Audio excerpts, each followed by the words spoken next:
Hi, I'm Lillian Lewis. Welcome to another edition of Building a Better You. Now, today we're going to be reading from the book of Daniel. And I chose that because my topic is going to be unshakable faith. And as we read about Daniel and his friends, we're going to see how they had unshakable faith in times of trial. And the same thing that they did back then, we can use today. And unshakable faith means you've got to trust and believe in God and what He says, what He does, and know that everything He tells you He will do for us, He will. But you got to have unshakable faith, not wavering. You can't be, oh, I believe, I trust in Him today, but then not believe and trust in Him 2 days from now. Maybe things aren't going your way. So let's go forward, and we're going to start in chapter 1. And I'm going to give you a little insight on what this is actually about. Because Daniel, and you remember him because they always talk about Daniel in the lion's den. And his 3 friends were Shadrach, Meshach, and Abednego. And what do we remember them from? The fiery furnace. But everything we're going to talk about today happened way before those days. Because this happened when Daniel and his friends were much younger. And they were of the nation of Judah. But what happened was King Nebuchadnezzar, he was the king of Babylon, and he took over the land of Judah. So that meant that Daniel and his friends are now under the rule of a whole new king. So now King Nebuchadnezzar, he gave one of his masters an order to find all the children of quality. Now he had him do that for a purpose. And his name was Ashpenaz. Now he was the master in Babylon who the king appointed for him to go through all the children that are now under his jurisdiction, because he wanted all the so-called upper echelon children.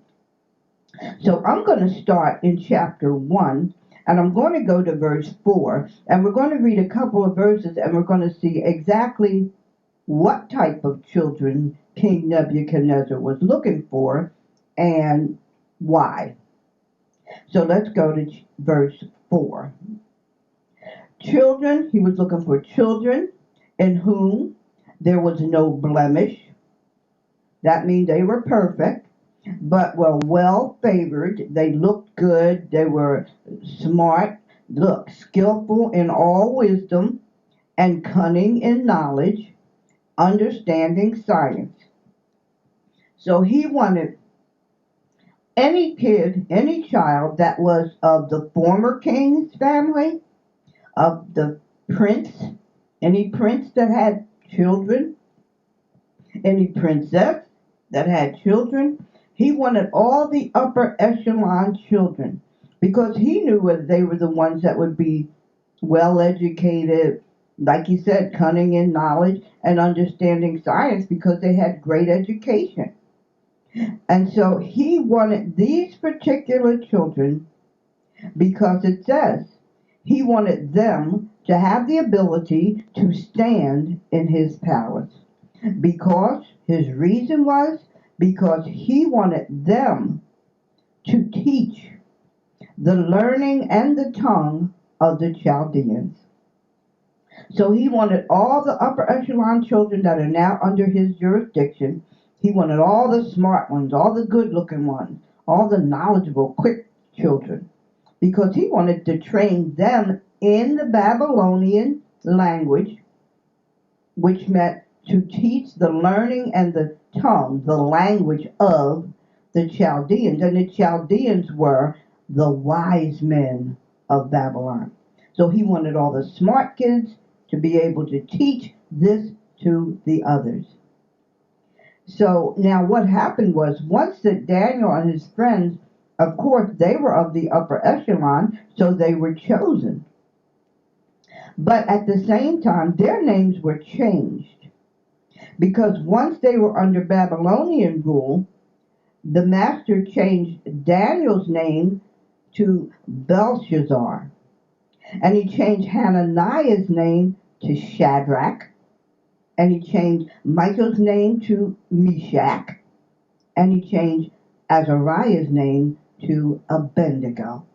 And those are the names that we're familiar with, because they were changed from their Jewish names to Babylonian names.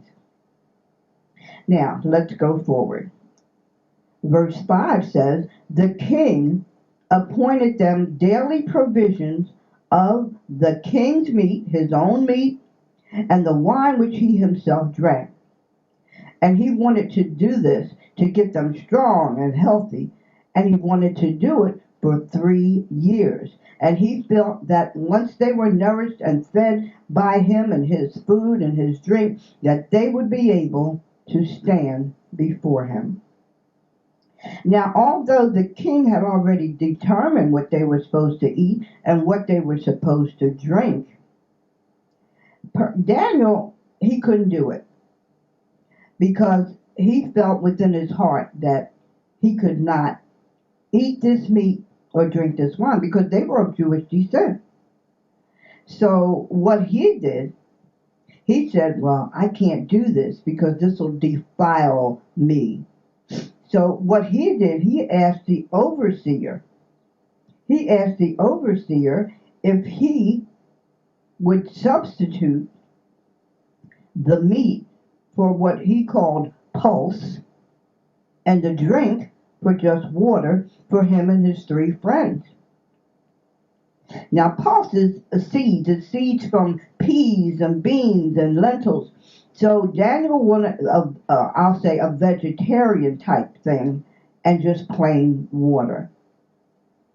But then the guard was kind of nervous about that. Let's look at verse 9. And it says here, it says, the king, the prince who was overseeing him, he said, I fear, he's talking to Daniel now, when Daniel asked him, could he make the switch? He said, but I fear the Lord King. He has appointed you meat and drink. And he said, for why should he see your faces worse liking than the children which are of your sort? And that meant he was asking Daniel, well, what happens if I switch this and you don't eat what the king said eat? And then when he looks at you, he's going to think, well, maybe you don't look as healthy or as nourished as he thought you should, and then he's going to have my head. So Daniel said to him, he said, well, how about this? And he went, let's go to verse 12. Daniel said, I beseech thee 10 days. He's asking the guard for 10 days. You give us the pulse to eat and the water to drink for 10 days. Then let our countenance be looked upon before thee, and the countenance of the children that eat the portion of the king's meat, and then see what their servant will do. So he said, well, just give me 10 days. You feed us pulse and water, feed them the king's food, and then at the end of 10 days, we'll go before the king, and then he could see the difference and make his choice. Okay, so he agreed. He agreed to do that, because when Daniel said they could see the countenance upon us, and the countenance means he'll be able to see our demeanor. He'll be able to see how we look. So at the end of the 10 days, their countenance, their demeanor, their look appeared fairer and fatter in flesh than all the children that ate the king's meat.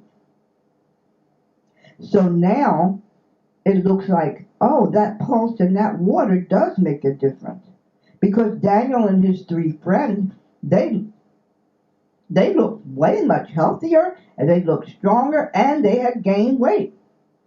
So this being the situation, then Melzar, that was the guard, he took away the meat and the wine from the other children, and they started feeding them the pulse and the water.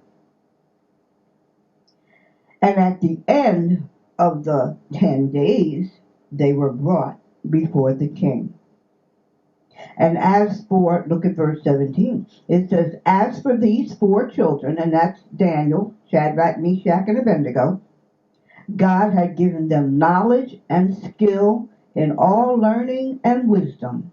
And then Daniel had the understanding in all visions and dreams. So now, let's go to verse 19. Now it says, now they're before the king, and he's communing with them. He's having conversation with them. And among all them, none was found like Daniel, Shadrach, Meshach, and Abednego. And therefore they stood before the king. And in all matters of wisdom and understanding that the king inquired of them, that means no matter what he asked them, no matter what they talked about, he found them to be 10 times better than all his magicians and his astrologers in his whole realm. So they were better than the magicians, the astrologers, anybody that the king had in his whole kingdom. Nobody could supersede them. And that was where their faith came in from day one. Even though they were captives, Daniel would never, ever deceive himself, his faith, be determined, or, let somebody persuade him. He didn't want to be persuaded or dissuaded from his belief in his God. He wouldn't eat what the king had set before them because it would defile him. That was the faith that he had in God, because he knew God was with him, and he knew God gave him favor with the guard, that the guard would even agree to do that. That is unshakable faith. Now let's go forward to chapter 2. Now chapter 2 is under the heading of King Nebuchadnezzar's dream. Now all this took place in the second year of Nebuchadnezzar's reign. And he started having dreams, and this one particular dream, it kept reoccurring and reoccurring, and he couldn't tell what it meant. He was becoming very troubled about it. So let's go to verse 2 in chapter 2. And the king commanded to call all the magicians and his astrologers and the sorcerers and the Chaldeans, which are the wise men, for them to show him his dream. So they came and stood before the king. And the king said to them, I have dreamed a dream, and my spirit was troubled to know the dream. And then the Chaldeans spoke and said, O king, live forever. Tell us your dream, and we'll show you the interpretation of your dream. But look what it says in verse 5. It says, but the king answered and said unto them, the thing is gone from me. Well, if it's gone from him, that means he forgot what it was. He forgot the dream. And he says, if you will not make known unto me the dream with the interpretation, you shall be cut into pieces, and your houses shall be turned into dunghill. So now the king's annoyed because they can't tell what the dream was if he can't tell them the dream, and he's telling them, you're the sorcerer, you're the magician, bring it back to me. Bring it back to my mind, and then tell me what it is, and then tell me what it means. And if you can't do that, then I'll just cut you to pieces and turn your houses into a dunghill. And that means destroy your house and make it fertilizer. So that's how that went. So then, what goes on after that, let's go to verse 10. And this is where the Chaldeans, they're still trying to make him understand. Verse 10, the Chaldeans answered and they said, There is not a man upon the earth that can show the king's matter. That means there's nobody here that can read your mind. Nobody can show what's on your mind. And therefore, there is no king, no lord, no ruler that asks such a thing of any magician or any astrologer or any Chaldean. And it's a rare thing that the king even requires that. And there is none other that can show it before the king except the gods, whose dwelling is not in flesh. And for this reason, the king was very angry and very furious. Now he's having all wise men in Babylon be destroyed. Because they told him, only the gods can do this. And our gods are not of flesh. Because they worshiped idols. So they're trying to make him understand they can't bring a dream back to your mind. So he just wanted them all slain. Now Daniel and his 3 friends, they were among the wise men. They were the Chaldeans. They were part of that. So what happened after that? Daniel, he went to Arioch. Now Arioch is the captain of the king's guard. And he asked him, why is he rushing to do this decree and have everybody killed, all the wise men killed? And Arioch told him, he said, because nobody could tell the king his dream. So Daniel says, well, let me talk to him. So Daniel goes to the king and he asks if he would give him some time. Give me some time, and if you give me time, I'll show you the dream and tell you what it means. So the king agreed. Now let's go to verse 18. Verse 18 says, when Daniel went home, he told his friends what he had done. He said, I went to the king and I told him, well, if he gives me some time, I can tell him his dream and tell him what it means. But here's what I need you to do. And this is what he told his friends to do. Verse 18, he says, I want that you would desire mercies of God of heaven concerning this secret. And the secret was the dream. So what he's telling them is, I need you to pray to God to save us, to give us the secret, and that he and his fellows, meaning those, should not perish with the rest of the wise men of Babylon. Then that same night, the secret was revealed to Daniel in the night vision. And Daniel blessed God of heaven. And Daniel answered and said, blessed be the name of God forever and ever, for wisdom and might are his. And he went on to say in verse 22, for he revealeth the deep and the secret things. He knoweth what is in the darkness, and the light dwelleth in him. I thank thee and I praise thee, O thou God of my fathers, who has given me wisdom and might, and has made known unto me now what we desired of thee. For thou hast now made known unto us the king's matter. And after the next day, when Daniel awakened from his night dream, he went to Arioch, and that was the captain of the guard. And he said, don't destroy any of the wise men. Don't destroy the Chaldeans. He said, I have found the answer.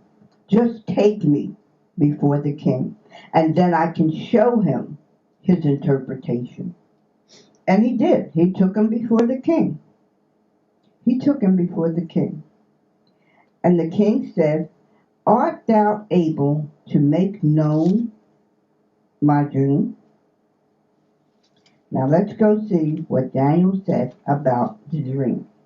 Now we're going to go to verse 27 and see what Daniel's answer was. Now, verse 27 says, Daniel answered in the presence of the king, and they said, first of all, the secret which you have demanded can't come from the wise men, can't come from the astrologers, it can't come from the magicians, it can't come from the soothsayers. They can't show it to you. But, verse 28, he said, there is a God in heaven that revealeth secrets, and maketh known to the king what shall be in the latter days. Thy dream and the vision of thy head upon thy bed is this. Now, he was telling him that what he saw was the future of what was to come. And he's telling him that in his dream he saw a great image, but the image was a horrible form. A horrible form. Now let's go to verse 32, and he's going to tell him exactly what the form was. Verse 32 says, the image's head was of fine gold, his breast and his arms were of silver, his belly and his thighs of brass, his legs were of iron, and his feet were part iron and part clay. And then you saw a stone was cut without hands, and that stone smote, and smote means to struck. It struck the image upon the feet that were made of iron and clay, and it broke them into pieces. And then the rest of the statue, the rest of the image, which was made of brass and silver and gold and all that, they broke it into a pile, so to speak, because all those pieces were together in a pile. All those were broken in a pile. And it says, like a chaff of a summer threshing floor. And that means like when you're threshing the wheat, as the particles just fly all over the floor, and the wind carried the pieces away, that no place was they were found, no place. So it's just like a wind came in and blew them all away. And that same stone that hit the image became a great mountain and filled the whole earth. And that was the dream. That was the dream. Now let's see what the interpretation of the dream is. It says, verse 44, says, and in the days the kings shall of the God of heaven set up another kingdom. Now he told him that he was going to be the king, because the gold head was him being the king. But after him there would be 3 more kingdoms. But after those 3 kingdoms, while they were still around, in those days shall the God of heaven set up one kingdom, and it shall never be destroyed. And the kingdom shall not be left to anyone, and it shall break all these kingdoms into pieces, and the one kingdom shall stand forever. So now that Nebuchadnezzar knew what had happened, he fell upon his face and worshipped Daniel.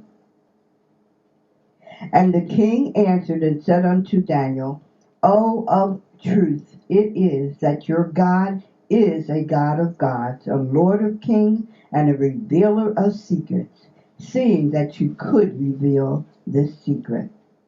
And after that, Daniel became king. The king made him a ruler over the whole province of Babylon, and over the chief governors of all the wise men. And his friends, they were overseers of the affairs of the province of Babylon. And Daniel sat in the gate of the king. And all that was because what? He had faith in God. He trusted God. They prayed. They asked for God's mercy. They asked for God's endurance. They asked for God's blessing and his guidance. That is unshakable faith. Now, what kind of faith do you have? Is your faith that strong? He went from a captive and then became a ruler over the province of the same area that he was captive under 3 years prior. Why? Because he trusted God. He believed in God.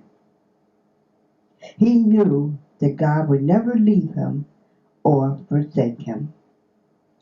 All you have to do is trust and believe in the Lord. And now I'd like to share the poem with you. And this one is called The Presence of Jesus. If Jesus was to come back, what a visit that would be, to see his face, to talk with him, to know he cares for me. Would I dare to ask him questions, or would I just sit there and smile? It would really be so awesome being in his presence a while. I could tell him all that's on my mind, share all my woes and cares, but I'd rather just sit and glorify him and be thankful that he's there. To have him in your corner when a brawl is about to begin, he always stretches out his hand to pick you up again. Be grateful that you have him. Forever praise his name. And know that life without him would never be the same. Never be the same. Daniel knew that, and that's what he did. And as I said in the fourth verse, I said, well, if you're ever in a brawl, like in a rink or something, a boxing rink, he's always in your corner. He's the one that will pick you up, dust you off, and stand you up again. Be grateful that you have him. Daniel and his friends were grateful. All he asked them to do was pray. Pray for God's mercy, pray for God's strength, and to help reveal to them the secret. They knew that God would never fail them. They knew that they could count on God no matter what the situation was. Now, you need to do the same thing. We can use that same method no matter what your trial is. Just know that God is there with you. Know that you can count on him. Know that he will be there for you. Know that he will guide you. I'm going to ask you now, where does your faith lie? Who do you put your faith in? Do you put it in man, or do you put it in God? God can give you stuff that nobody else can. He's there when nobody else is. No matter what people say, no matter how they treat you, they walk away. When times get hard, they're not there to support you. When times get hard, God is there to support, to give us the strength we need, to give us the guidance, and to show us how to go forward. And that's what we need in our everyday life. So continue to read his word, to study his word, and most of all, to do his word. And my closing words for today are, God answers prayers. Don't ask others for what only God can give. And until next week, I'm Lilia Lewis. Thanks for joining me.